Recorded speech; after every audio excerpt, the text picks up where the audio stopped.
OEI uses specific techniques like covering or uncovering one eye, tracking finger movements. As an OEI therapist, we observe these unconscious moments, facial expressions, eye movements, body posture, tension. That's the observed part. And the client also attends to body sensations, which is the experiential part.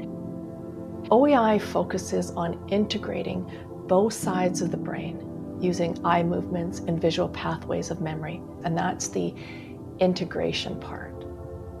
This allows clients to process trauma gently without needing to talk about their painful and personal traumatic experiences.